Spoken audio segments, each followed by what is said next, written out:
wasiirka iyo golaha dhexe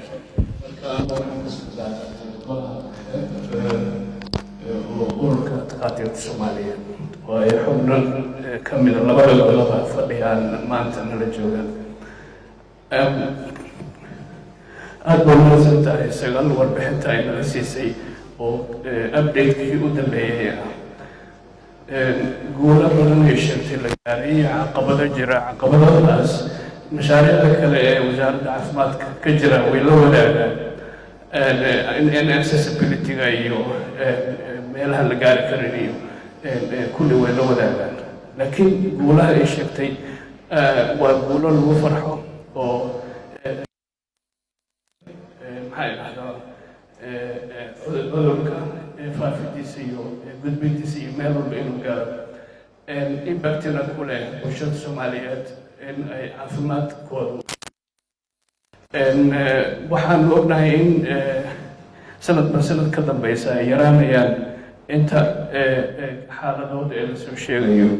3 sano ka hor 20,000 bay lasoo sheegaya sanadkii, laakiin 2021 keliya xaaladood 22 iyo sanadkan ku jirnana maamulaha ayaa noo sheegay meeshay marayso. waxaa kaloo jirta in mashruuca malaariyada uusan dhibaato kala kulmin COVID-19 shaqadiisa wateen. meesha tallaalada kale oo routine immunization la yiraahdo ay ilmo badan u gafeen tallaalkii.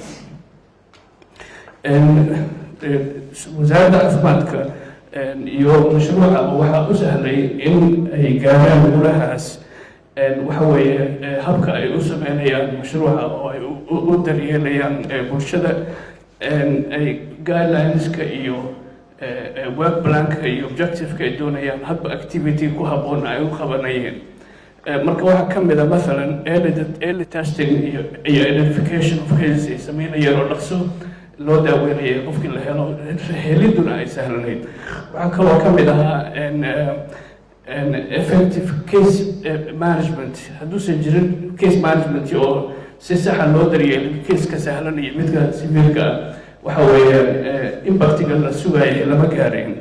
waana ku mahadsan yihiin inay right drug isticmaalayeen, anti-malarial drugs, distribution of insecticide treated nets iyo maxaa la dhahaa indoor residual spraying. waxyaalahaas u sahlay in uu gaaro heerka hadda uu joogo.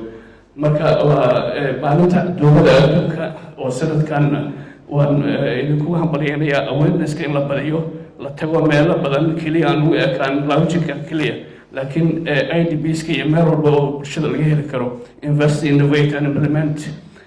maaragtay in hadba habka cusub ka duwan kii hore wax lagu samayn karo haddii dhaqaale wax lagu qabto la helo, la hirgeliyo oo la fuliyo oo maaragtay implementation lagu sameeyo. waa mahadsantihiin.